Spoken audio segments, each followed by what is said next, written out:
ನಿನ್ನೆ ಪ್ರಧಾನಿ ನರೇಂದ್ರ ಮೋದಿ ಅವರು ದೇಶದ ಜನರಿಗೆ ಒಂದಷ್ಟು ಕರೆಯನ್ನ ನೀಡಿದ್ರು. ಅಂದ್ರೆ ಪೆಟ್ರೋಲ್ ಡೀಸೆಲ್ ಮಿತವಾಗಿ ಬಳಸಬೇಕು, ಅತಿ ಹೆಚ್ಚು ಮೆಟ್ರೋ ಹಾಗೂ ಸಾರ್ವಜನಿಕ ಸಾರಿಗೆಯನ್ನ ಬಳಕೆ ಮಾಡಿಕೊಳ್ಳಿ ಎನ್ನುವಂತಹ ಮನವಿಯನ್ನ ನಿನ್ನೆ ಪ್ರಧಾನಿ ನರೇಂದ್ರ ಮೋದಿ ಅವರು ಮಾಡಿದ್ರು. ಒಂದು ವರ್ಷದವರೆಗೆ ಸಾಧ್ಯವಾದಷ್ಟು ಚಿನ್ನ ಖರೀದಿಯನ್ನ ಕಡಿಮೆ ಮಾಡಿ ಅಂತ ಕೂಡ ಹೇಳಿದ್ರು. ಇನ್ನು ದೇಶದ ಹಿತದೃಷ್ಟಿಯಿಂದ 1 ವರ್ಷ ಚಿನ್ನವನ್ನ ಖರೀದಿಸಬೇಡಿ ಅನ್ನುವ ಸೂಚನೆಯನ್ನ ಕೊಟ್ಟರು. ಅಗತ್ಯ ಬಿದ್ದರೆ ತ್ಯಾಗಗಳಿಗೂ ಸಿದ್ಧರಾಗಿ ಅಂತ ಪ್ರಧಾನಿ ಮೋದಿ ಹೇಳಿದ್ದಾರೆ. ವಿದೇಶಿ ವಿನಿಮಯ ಉಳಿಕೆ ಜೊತೆಗೆ ವಾರ್ ದುಷ್ಪರಿಣಾಮ ಇಳಿಕೆಯಾಗುತ್ತೆ ಇದರಿಂದ ಅಂತ ದೇಶದ ಜನರಿಗೆ ಹೈದರಾಬಾದ್ನಲ್ಲಿ ಪ್ರಧಾನಿ ಮೋದಿ ಮನವಿಯನ್ನ ಮಾಡಿಕೊಂಡಿದ್ದಾರೆ. ಮಧ್ಯಪ್ರಾಚ್ಯದಲ್ಲಿ ನಡೀತಾ ಇರುವಂತಹ ಯುದ್ಧದ ಪರಿಣಾಮಗಳು ದೇಶದಲ್ಲಿ ಯಾವ ರೀತಿ ಹೆಚ್ಚಾಗ್ತಿದೆ ಅನ್ನೋದ್ರ ಬಗ್ಗೆ ನಿನ್ನೆ ಹೈದರಾಬಾದ್ನಲ್ಲಿ ಪ್ರಧಾನಿ ನರೇಂದ್ರ ಮೋದಿ ಅವರು ಮಾತನಾಡಿದರು.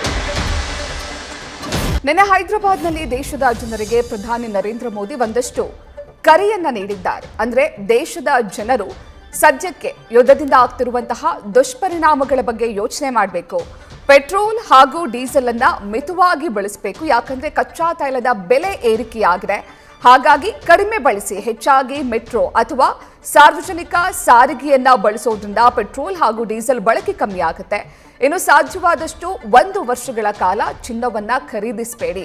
ಯಾಕಂದ್ರೆ ಚಿನ್ನವನ್ನ ಬೇರೆ ಬೇರೆ ದೇಶಗಳಿಂದ, ಬೇರೆ ಬೇರೆ ರಾಷ್ಟ್ರಗಳಿಂದ ವಿನಿಮಯ ಮಾಡ್ಕೊಳ್ಳೋದ್ರಿಂದ, ಇಂಪೋರ್ಟ್ ಮಾಡ್ಕೊಳ್ಳೋದ್ರಿಂದ ನೀವು ಚಿನ್ನ ಖರೀದಿ ಮಾಡಿದ್ರೆ ವಿದೇಶಿ ವಿನಿಮಯ ಕೂಡ ಕಡಿಮೆಯಾಗುತ್ತೆ ಅನ್ನುವಂತಹ ಕರೆಯನ್ನ ದೇಶದ ಜನರಿಗೆ ಪ್ರಧಾನಿ ನರೇಂದ್ರ ಮೋದಿ ನೀಡಿದ್ದಾರೆ. ಅದ್ರ ಮೇಲೆ ಡಿಪೆಂಡ್ ಆಗಿ ಬದುಕೋಕ್ಕಾಗಲ್ಲ. ನಾವು ಆದಷ್ಟು ಬಳಸಲೇಬೇಕಾಗುತ್ತೆ. ಚಿನ್ನ ಖರೀದಿ ಮಾಡಬೇಡಿ, ಕಮ್ಮಿ ಮಾಡಿ ಅಂತಾರೆ. ಅಲ್ಪ ಸ್ವಲ್ಪ ಮಾಡಲೇಬೇಕಾಗತ್ತೆ. ಈಗ ಮಕ್ಕಳು ಮದುವೆ ಮಾಡಬೇಕಾಗತ್ತೆ, ಮತ್ತೊಂದು ಮಾಡಬೇಕಾಗತ್ತೆ, ಮಗದೊಂದು ಮಾಡಬೇಕಾಗತ್ತೆ. ಅಲ್ಪ ಸ್ವಲ್ಪ ನಾವು ಯೂಸ್ ಮಾಡಲೇಬೇಕು. ಅವ್ರು ಹೇಳ್ದಂಗೆ ಅದ್ರ ಮೇಲೆ ನಾವು ಡಿಪೆಂಡ್ ಆಗೋಕ್ಕಾಗಲ್ಲ. ನಿಮ್ಮ ಮನೇಲಿ ಬೈಕ್ ಇದೆಯಾ? ಹಾಂ, ಬೈಕ್ ಇದೆ ಮೇಡಮ್, ಬೈಕ್ ಇದೆ. ನಾವು ಅದಕ್ಕೆಲ್ಲ ಪೆಟ್ರೋಲ್ ಹಾಕಲೇಬೇಕು, ಹೋಗಬೇಕು. ಅಲ್ಪ ಸ್ವಲ್ಪ ಮಾಡಲೇಬೇಕಾಗುತ್ತೆ.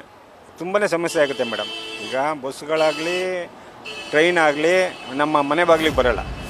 ನಾವೀಗ ನೋಡಿ ಉದ್ಯೋಗಕ್ಕೆ ಹೋಗ್ಬೇಕು, ಕೆಲ್ಸಕ್ಕೆ ಹೋಗ್ಬೇಕು, ನಾನು ಬೈಕ್ ಯೂಸ್ನೇ ಮಾಡಬೇಕು. ಮಿತವಾಗಿ ಯೂಸ್ ಮಾಡಬೇಕು. ಅದ್ರ ಮೇಲೆ ಡಿಪೆಂಡ್ ಆಗೋಕ್ಕಾಗಲ್ಲ. ಅದು ಎಲ್ಲರಿಗೂ ಯೂಸ್ ಆಗೋಲ್ಲ ಮೇಡಮ್, ಎಲ್ಲರಿಗೂ ಯೂಸ್ ಆಗೋಲ್ಲ. ಈಗ ನಾವು ನೋಡಿ ಹಾಸ್ಪಿಟ್ಲಿಗೆ ಹೋಗೋಗುತ್ತೆ, ಆಫೀಸ್ಗೆ ಹೋಗ್ಬೇಕಾಗತ್ತೆ. ನಮ್ಮನೆ ಬಾಗಿಲಿಗೆ ಬರ್ತದಾ ಬಸ್ಸು, ಇಲ್ಲ ಟ್ರೈನ್ ಬರುತ್ತಾ? ಆವಾಗ ನಾವು ಮಿತವಾಗಿ ಬಳಸಲೇಬೇಕು. ಇದು ಅದ್ರ ಮೇಲೆ ಡಿಪೆಂಡ್ ಆಗೋಕ್ಕಾಗಲ್ಲ ಮೇಡಮ್. ನಿನ್ನೆ ಮೋದಿ ಅವ್ರ ಮೀಟಿಂಗಲ್ಲಿ ಹೇಳಿರೋ ಪ್ರಕಾರ ನಿನ್ನೆ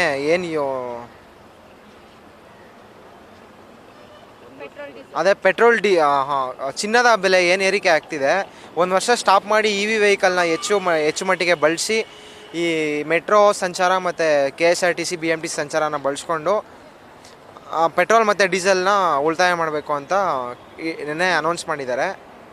ಅದೇ ರೀತಿ ಹೆಚ್ಚಿನ ರೀತಿಯಲ್ಲಿ ಅದನ್ನು ನಾವು ಪಾಲನೆ ಮಾಡಬೇಕು ಅಂತ ಹೇಳ್ತೀನಿ. ಅದು ಚಿನ್ನ ಖರೀದಿಯನ್ನು ನಾವು ಕಡಿಮೆ ಮಾಡೋಕ್ಕೆ ಆಗೋದೇ ಇಲ್ಲ. ಅವಶ್ಯಕವಾಗಿ ಚಿನ್ನ ಬೇಕೇ ಬೇಕು ಎಲ್ಲರಿಗೂ. ಈಗ ಒಂದು ಮಗು ಹುಟ್ಟುತ್ತೆ, ಅದಕ್ಕೆ ಚಿನ್ನ ಹಾಕಲೇಬೇಕು, ಇಲ್ಲಾಂದರೆ ಮರ್ಯಾದೆನೇ ಇರಲ್ಲ ನಮ್ಮ ಭಾರತೀಯರಿಗೆ.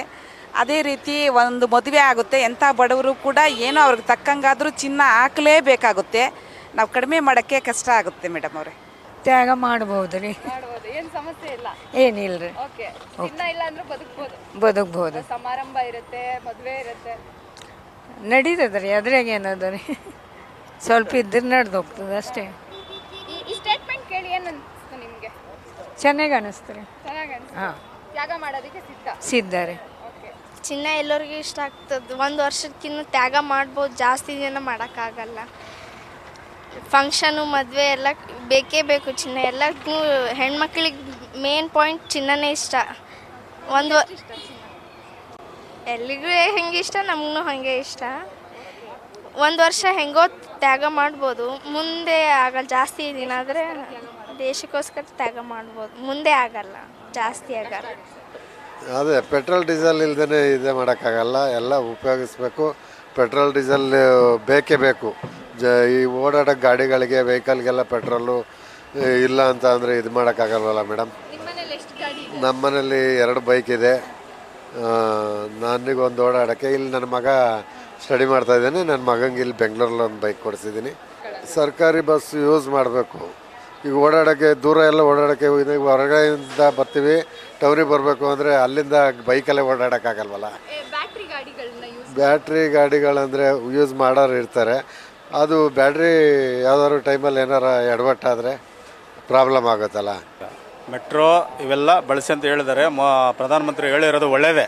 ಅದು ಚಿನ್ನ ಈಗ ಇನ್ವೆಸ್ಟ್ ಮಾಡೋದಕ್ಕೆ 1 ವರ್ಷ ಇರೋದ್ರಿಂದ ತುಂಬ ಒಳ್ಳೆಯದೇ. ಅದು ಅವ್ರು ಹೇಳಿರೋದು ಎಲ್ಲ ಕರೆಕ್ಟಾಗೇ ಇದೆ. ಅವರಿಗೆ ಧನ್ಯವಾದ ಹೇಳ್ತೀನಿ. ಸರ್ಕಾರನೂ ಚೆನ್ನಾಗಿ ನಡೆಸ್ತಾ ಇದ್ದಾರೆ. ಇದೇ ಥರ ಮುಂದುವರಿಯಲಿ ಅಂದ್ಬಿಟ್ಟದೆ ನಾನು ಅವ್ರ ಹತ್ರ ಬೇಡ್ತೀನಿ. ಸರಿ, ಅವ್ರು ಹೇಳಿರೋದು ನಮ್ಮ ಇವ್ರು ಮೋದಿ ಸರ್ ಹೇಳಿರೋದು ಕರೆಕ್ಟಾಗಿದೆ. ಕಾರಣ ಏನು ಗೊತ್ತಾ, ಟೋಟಲಾಗಿ ಬಿಸ್ನೆಸ್ಗಳು ಎಲ್ಲಿ ಇಲ್ಲ. ಏನು ಕಾರಣ ಅಂದರೆ ಇದೇ ಕರ್ನಾಟಕದಲ್ಲಿ ಮೊದಲಿರೋಷ್ಟು ಬಿಸ್ನೆಸ್ಗಳು ಇಲ್ಲ. ಆದ್ದರಿಂದ ಅವ್ರು ಹೇಳಿರೋದು ಕರೆಕ್ಟಾಗಿದೆ. ದೇಶದಲ್ಲಿ ಅದೇ ಥರನೇ ಅಭಾವ ಆಗಿದೆ. ಬೇರೆ ದೇಶದಲ್ಲಿ ಯುದ್ಧ ಆಗಿರೋದ್ರಿಂದ ನಮ್ಮ ಇದರಲ್ಲಿ ಪರಿಣಾಮ ಆಗಿದೆ.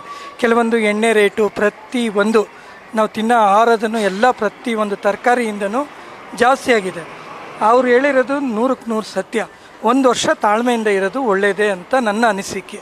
ಇನ್ನು ನಾನು ಹೆಚ್ಚಿಗೆ ಏನು ಹೇಳಲ್ಲ. ಆದರೂ ದೇಶಕ್ಕೋಸ್ಕರ ಅವರೊಬ್ಬ ಒಳ್ಳೆ ವ್ಯಕ್ತಿ. ಅವ್ರು ಇರೋವರೆಗೂ ನಮ್ಮ ದೇಶ ಚೆನ್ನಾಗಿರುತ್ತೆ. ಜೈ ಶ್ರೀರಾಮ್. ಮೆಟ್ರೋ ಇವೆಲ್ಲ ಬಳಸಿ ಅಂತ ಹೇಳಿದ್ದಾರೆ. ಪ್ರಧಾನಮಂತ್ರಿ ಹೇಳಿರೋದು ಒಳ್ಳೆಯದೇ. ಅದು ಚಿನ್ನ ಈಗ ಇನ್ವೆಸ್ಟ್ ಮಾಡೋದಕ್ಕೆ 1 ವರ್ಷ ಇರೋದ್ರಿಂದ ತುಂಬ ಒಳ್ಳೆಯದೇ. ಅದು ಅವ್ರು ಹೇಳಿರೋದು ಎಲ್ಲ ಕರೆಕ್ಟಾಗೇ ಇದೆ.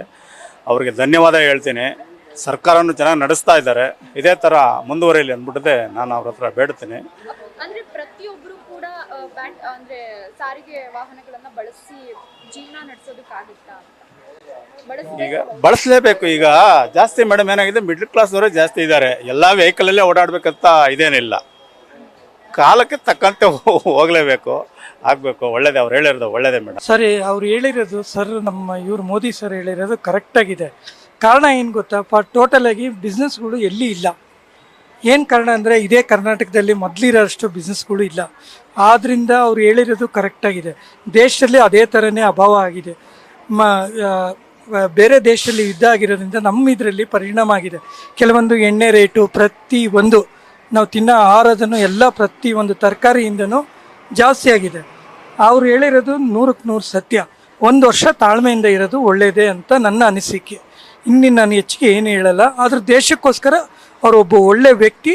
ಅವ್ರು ಇರೋವರೆಗೂ ನಮ್ಮ ದೇಶ ಚೆನ್ನಾಗಿರುತ್ತೆ. ರೈಟ್ ಇದ್ದರೆ ಜನಗಳಿಗೆ ದುಡ್ಡು ಕಾಸು ಓಡಾಡಲ್ಲ, ಅದೆಲ್ಲ ಇದಾಗಬೇಕಲ್ಲ. ಚಿನ್ನದ ರೇಟ್ ಕಡಿಮೆ ಇದ್ದರೂ ಮಾತ್ರ ತಗೊಳಕ್ಕೆ ಸಾಧ್ಯ. ಇಲ್ಲಾಂದರೆ ಎಲ್ಲಿ ತಗೋತಾರೆ ಮೇಡಮ್? ಜೀವನ ಮಾಡೋಕ್ಕೆ ಕಷ್ಟ ಆಗಿರುತ್ತೆ. ಅಂಥವ್ರೆಲ್ಲರೂ ತಗೊಳ್ಳೋದು ಸ್ವಲ್ಪ ಹಿಂಸೆ ಆಗುತ್ತೆ. ರೈಟ್ ಇದ್ದರೆ ಮಧ್ಯಪ್ರಾಚ್ಯದ ಯುದ್ಧದಿಂದ ದೇಶದಲ್ಲಿ ಆಗ್ತಿರುವಂತಹ ದುಷ್ಪರಿಣಾಮಗಳನ್ನು ಕಡಿಮೆ ಮಾಡೋದಕ್ಕೆ ದೇಶದ ಜನರಿಗೆ ಪ್ರಧಾನಿ ನರೇಂದ್ರ ಮೋದಿ ಅವರು ಒಂದಷ್ಟು ಕರೆಯನ್ನ ನೀಡಿದ್ರು. ಅಂದರೆ 1 ವರ್ಷದವರೆಗೆ ಸಾಧ್ಯವಾದಷ್ಟು ಚಿನ್ನ ಖರೀದಿ ಕಡಿಮೆ ಮಾಡಿ, ಸಾರ್ವಜನಿಕ ಸಾರಿಗೆಯನ್ನು ಬಳಸಿ, EV ವಾಹನಗಳನ್ನು ಬಳಸಿ, ಮೆಟ್ರೋ ಬಳಸಿ, ಜೊತೆಗೆ ಕೋವಿಡ್ ಸಮಯದಲ್ಲಿ ಹೇಗೆ ವರ್ಕ್ ಫ್ರಮ್ ಹೋಮ್ ಕೆಲಸ ಮಾಡ್ತಾ ಇದ್ರು ಅದೇ ರೀತಿ ಈಗಲೂ ಕೂಡ ಅಳವಡಿಕೆ ಮಾಡಿಕೊಳ್ಳಿ. ಯಾಕಂದ್ರೆ ಆಫೀಸ್ಗಳಿಗೆ ಹೋಗೋದ್ರಿಂದ ಅಥವಾ ತಮ್ಮ ಸ್ವಂತ ವಾಹನಗಳಲ್ಲಿ ಓಡಾಡೋದ್ರಿಂದ ಪೆಟ್ರೋಲ್ ಹಾಗೂ ಡೀಸೆಲ್ ಬಳಕೆ ಜಾಸ್ತಿ ಆಗುತ್ತೆ. ಸದ್ಯ ಈಗ ಕ್ರೂಡ್ ಆಯಿಲ್ ಅಂದರೆ ಕಚ್ಚಾ ತೈಲದ ಬೆಲೆ ಏರಿಕೆ ಆಗಿರೋದ್ರಿಂದ ಪೆಟ್ರೋಲ್ ಹಾಗೂ ಡೀಸೆಲ್ ಅನ್ನ ಬೇರೆ ಬೇರೆ ರಾಷ್ಟ್ರಗಳಿಂದ ನಾವು ಆಮದು ಮಾಡಿಕೊಳ್ಳೋದ್ರಿಂದ ವಿನಿಮಯ ಜಾಸ್ತಿ ಆಗುತ್ತೆ. ಹಾಗಾಗಿ ಸದ್ಯಕ್ಕೆ ದೇಶದಲ್ಲಿ ಆಗ್ತಿರುವಂತಹ ದುಷ್ಪರಿಣಾಮಗಳನ್ನು ಕಡಿಮೆ ಮಾಡೋದಕ್ಕೆ ಒಂದಷ್ಟು ವಿಚಾರಗಳನ್ನು ನೀವು ಅಳವಡಿಕೆ ಮಾಡಿಕೊಳ್ಳಿ, ಒಂದಷ್ಟು ತ್ಯಾಗಗಳಿಗೆ ನೀವು ಸಿದ್ಧರಾಗಿ ಎನ್ನುವಂತಹ ಕರೆಯನ್ನ ನಿನ್ನೆ ದೇಶದ ಜನರಿಗೆ ಪ್ರಧಾನಿ ನರೇಂದ್ರ ಮೋದಿ ನೀಡಿದ್ರು.